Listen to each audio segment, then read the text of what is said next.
relationship, Microsoft licenses, discounts, agreements, not whatever you can find on this channel. We discuss also these subjects in these live sessions. Yeah, apologies that we haven't properly cut videos because the Microsoft licensing is changing rapidly and we're busy delivering the actual services. So for us, the live format is much easier. And also, if you're here, when you're here, please say hello. Please say us where you're from. It's easier to communicate in such live shows and answer the host questions. And some of the questions we get not just in response to these live events, but also some of our clients, they send us, I'm not even clients, I say clients, let's talk about us. We have a community. This channel has almost 5,000 followers. I have almost 6,000 followers. So people talk, people communicate. And we get lots of questions about which repeat themselves.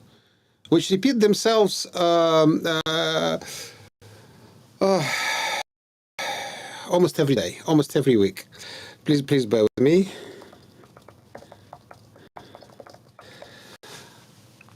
And they all revolve, not all of them, of today's live event is Microsoft agreements. And which agreements to choose, which agreements are the better was enterprise agreement, CSP or MPSA, what agreements to choose in 2023, trends, where is Microsoft going, is the EA going to disappear anytime soon? And the biggest question right now is what is going on with Microsoft CSP and whether there's any momentum there. There is a momentum. It's, however, that momentum of CSP is not. It's not that we expected it to be. For the last 10 years, CSP is not really a new agreement. Hello, Daryl. Daryl is joining me. He's our chief negotiation officer, and actually in our team, Daryl is responsible for choosing the right agreements and negotiating the right discounts on agreements. So this whole subject of EA, CSP, and MPSA is mostly in his area. So. As I said, there is a momentum. Microsoft is adding new features to CSP, and if you watched our previous training we actually had two training sessions about Microsoft agreements, you may have noticed, and if you haven't, please watch them. You can find them on this channel. Long trainings, though, warning. CSP was a bit crippled in terms of licensing compared to EA. Now, what changed in October and in April, Microsoft introduced a few changes into licensing, which made CSP more attractive from the licensing standpoint. Just from the licensing standpoint. I'm not even going to the economy. The economy is more in Daryl's area. From the licensing standpoint, for example, going into details, Windows 11 VDIs are now allowed on premises. They weren't. And there's even an advantage, but it's more for small businesses of CSP. From April, Windows Server standard licenses, cheaper licenses, may be used to license machines of Windows Server data center per virtual machine in a virtualized environment. That never happened before, but that only works when a license is bought through CSP. So for some reason, enterprise agreement clients are at a disadvantage. The question is how many enterprise agreement clients need that particular licensing? Because, well, the practice is they just do licensing differently. If you're an enterprise client and you're watching this video, you'll probably know what I'm talking about. So, Daryl, I'd like to ask you one of the questions that we had. We get it all the time. I simplified it. It's not like a question coming from a particular client, but everybody's thinking this. I'm a large company. What would you suggest to do? What agreement to choose? That's what I mean. Which agreement to choose 2023? Is there any sense for a large company to go into CSP, into MPSA, or either stay with the EA? Because, for example, as you remember, we've just seen the case of an enterprise using MPSA purely. So why? What is your suggestion? So my general suggestion is if you got an EA, stay with an EA. Okay, so I'm trying to keep it very generic. So from a very high level view, I still like EA agreements. They have still got benefits over CSP, and you can still negotiate preferable terms and conditions. Now, that's a general recommendation. Yet, you still need to get granular. And when I'm talking granular, let's define what is a large organization. So, a large organization, from my perspective, is an organization that, and no offense, please, to organizations that see themselves as large, but I'm talking Microsoft's view, what a large organization means. An organization that's over 2,500 users. Again, 365 still user based, and then you have everything underneath that, your server license, SQL, Windows, Project, Viva, GitHub, and all the additional Visual Studio licenses. And I'm leaving out Azure. Azure is a different topic, and I'm not mixing Azure into the mix of the current decision.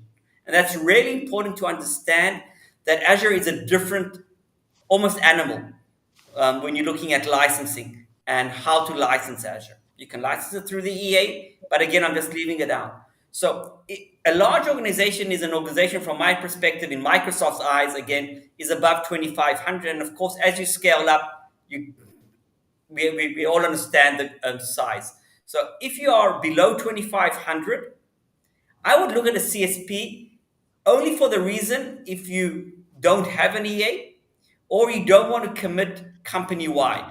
So you don't want to take that old kind of view of, okay, let's have a company wide obligation. We need everything under the same profiles and so on and so on.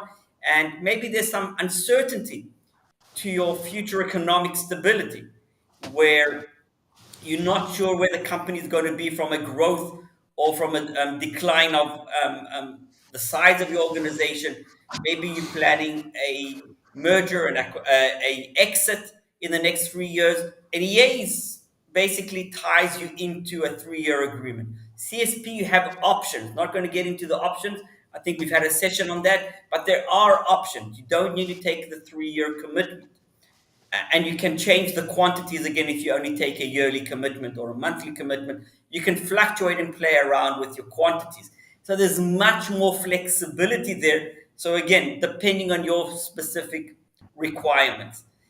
Organizations that are above 2,500 and you have an EA, if there isn't a extremely an extreme change in your economic environment that, as I said, might influence strategically your quantity, your user base, only then I'd look at a CSP and maybe only at certain products.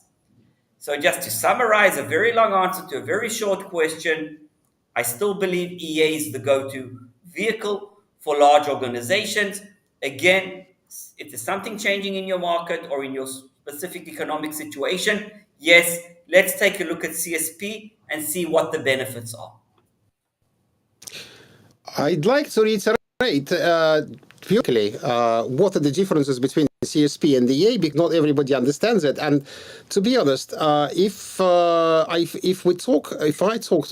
if you talk to procurement people, unless they have had some experience with Microsoft already, they're usually lost in this. So yesterday I had a call with a completely new client. They just opened the company, with financing, so they've hired people, and now they're completely lost in this. I started talking to them using my professional lingo, our professional lingo, like enterprise agreement, volume licensing, and I'm like, whoa, we just want to buy licenses. That was a genuine reaction from a CEO of a company, and I had to walk through in 10 minutes through the entire Microsoft volume licensing progress. But they still couldn't get it, so we probably need a longer session with them to explain to them how it works. So it's easy for us. Basically, CSP and enterprise agreement and MPSA as a third option. 3 ways. 3 agreements, contracts with Microsoft, 3 types of them, through which you buy licenses. So, for example, enterprise agreement has a fixed term of 3 to 5 years, depending on how you buy. Usually it's 3 years. MPSA and CSP don't have a fixed term. So no, you're flexible. But then again, subscriptions have a term. So if you buy subscription for server, it's at least for a year. It's at least for a year. So it's not like a monthly thing. Enterprise agreement has programmatic discounts. Not only discounts that you may negotiate, it also has built-in discounts, which depend on the number of computers. As Daryl just said, 2,500, that's kind of the first step from level A, as they call it, to level B. And then you get a discount that's promised by Microsoft. You don't even have to negotiate it. And government organizations at level D get up to 75 and sometimes more. Just from the price list. MPSA also has discounts, but they're much more complex. You have to calculate points. It's really that's black magic. That is done usually by LSPs that they do it for you. That's really black magic. I don't even want to go there. But MPSA has discounts. CSP has no discounts. It built in, like none at all. That's why still up, again, repeating Daryl's words, up to 2,500 seats. There's flexibility. You can pick and choose. Above that quantity, you'll probably get much better discount in EA anyway. So these are the core things. And then there's another thing in the enterprise agreement that still doesn't exist in any of the other Microsoft agreements. It's the so-called true-up. So what is this true-up? You start using licenses today, but you only pay for them in the end of the year. And depending on the product, you have additional discounts. For example, you have like a fluctuation of usage during the year. You only pay for the licenses that are left by the end of the year. That is a fantastic facility. Spread payments. When you're a large organization, it's easier to plan that because you're basically planning for a specific date. That's when we're going to pay, calculate and pay. So no other agreements have that facility. So you get either that or the flexibility of CSP, so which is questionable. By the way, I really suggest you go to our website, SAMexpert.com. There's a there in the left corner, which you can use. Use your phone, against your screen. Go to our website. In the blog section, we have a few articles discussing the differences and the truth. A lot of false information about CSP that you can hear from people. That's the suggestion. So, Daryl, do you think this is one like an everlasting question? Do you think CSP is actually going to replace enterprise agreement anytime soon, or maybe in the future? Because I'm not sure. I thought it will. Now I'm not that sure. So I thought if you asked me that question 3-4 years ago, maybe even more, I would have said yes. Gradually, CSP is going to replace EAs, and I think that was Microsoft's overall strategy. If you're looking back to 2018, 2019, it's changed, to my opinion, where Microsoft has taken the decision not to substitute the EA with CSP for larger organizations. They've retracted that, and you can see that through the various benefits that the EA still carries and the CSP doesn't. So there's a clear differentiation with very specific terms that the EA has and the CSP doesn't. Use rights around product use rights. So no, I do not see CSP substituting EA for large organizations in the near future. If you have an EA, stay with your EA, stay with the 3-year agreement. I'm a bit apprehensive about these 3+1, 3+2 agreements, or at least have a 3+1 or 3+2, but not a 5-year lock-in. So much is changing. Things are fluctuating all the time. Stick with your EA. CSP is a nice add-on for large organizations, gives a flexibility for various components or various products, but not as a go for full-in replacement. Right. Thank you. Apologies for the quality of my video. So something again is going on with my broadband. This is just unbelievable. Anyway, by the way, I did a live solo last time from my console. It much better. But anyway, we will republish this video in a better quality in a few days when we've got time. So maybe one last question, because I don't really want to make it a long live as long as we're not receiving live questions from the audience. But I've got just one through Telegram. Is MPSA still strong? That's an interesting question. Is MPSA still a wrong thing? Is still an alternative to EA, and why? So again, I don't think that is an alternative to an EA. Of course, it's a completely different purchasing option. It's still there. It's definitely still in place. We come across organizations that still purchase through MPSA. Again, it's usually as an add-on, or you find an MPSA with organizations that have gone through multiple acquisitions.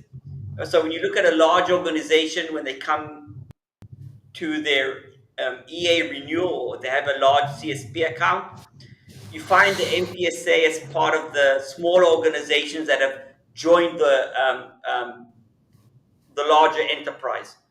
And what we try, of course, merge those MPSA licenses if possible into that. But for small organizations, yes, MPSA is still valid.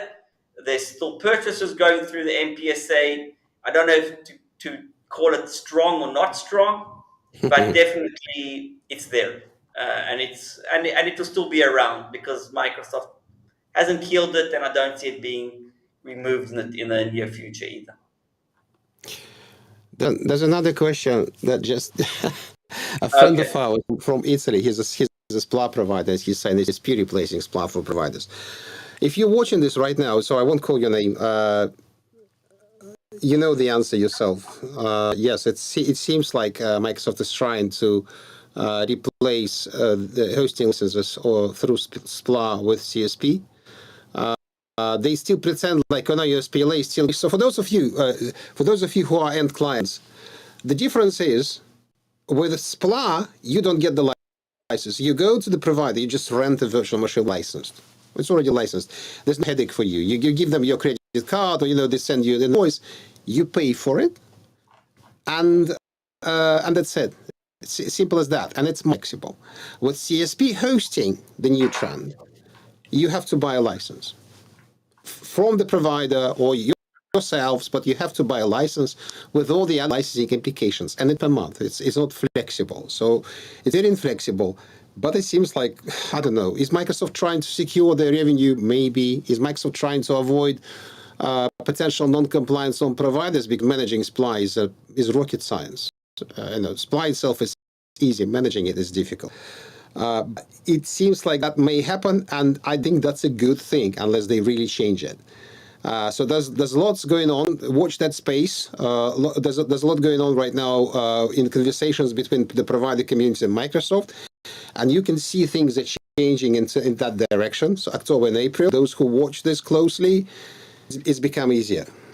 Daryl,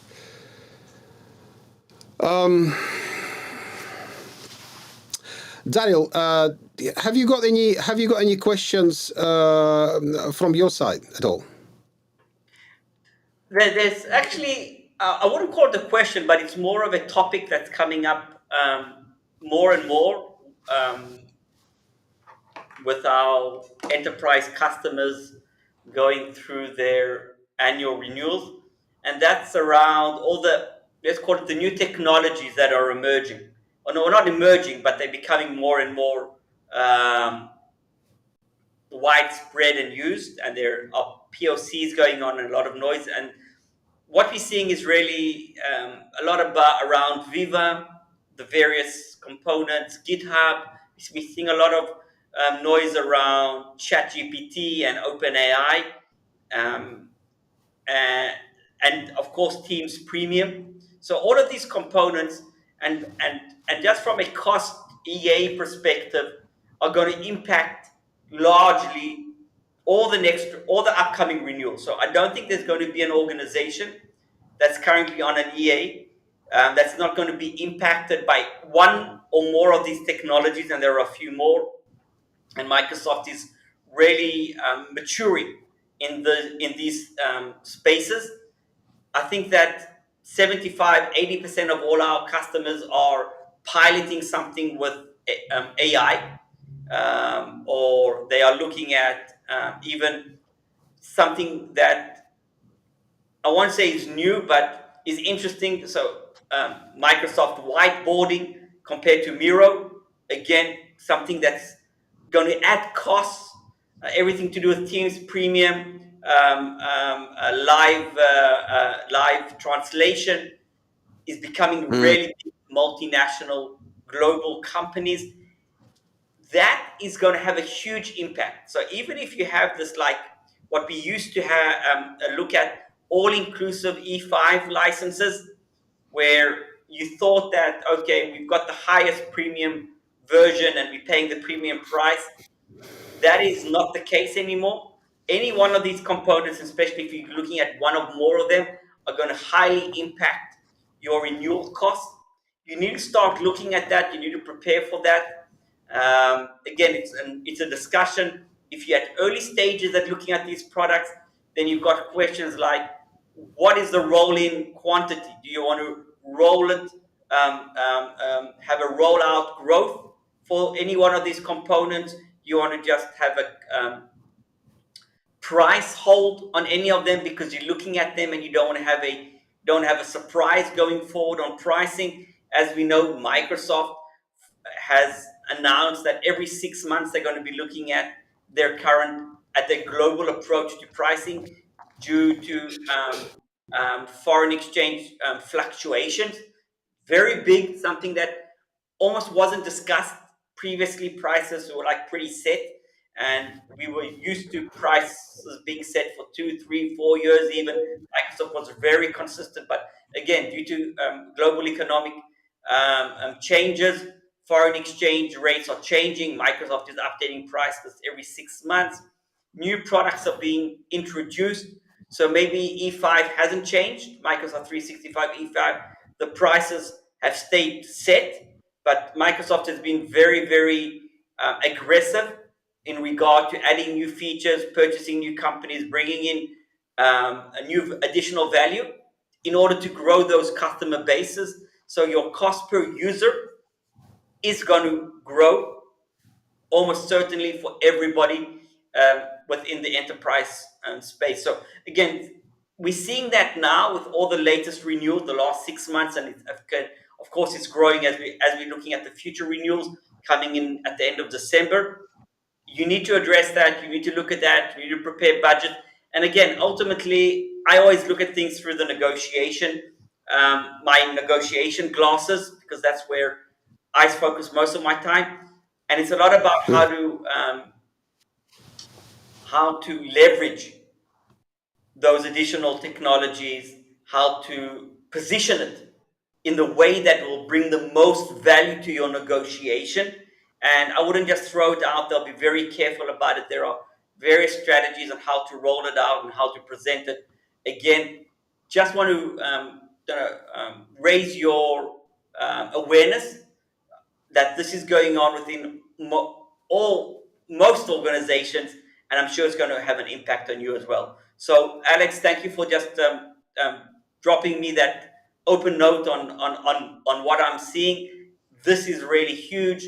I can spend a session just talking about any one of these technologies and how it's going to impact your go forward costs of your next EA renewal. Again, everything is separate to your Azure. And that's a separate discussion. We need to look at that as well, but having an impact. And if we're looking at the larger picture again, just to summarize, and you have a unified support contract, and as everybody knows, unified support contracts are linked back into your overall EA Azure costs. That's also increasing. There are strategies around that, how to mitigate the cost. Again, awareness. So thanks, Alex, for that. Daryl, as you've just said that you have a separate session on any of these topics, I'm going to hold you accountable on that. So why don't we discuss internally the list of subjects that you'd like to talk about? yourself Yeah. and put that list for a vote to the community and let them choose which topic they want us to discuss first, which we can do on our community page here on this channel and also on our LinkedIn page. We usually run 2 polls here and there.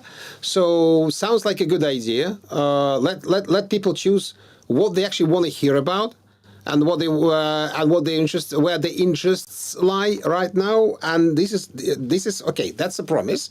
That's going to happen.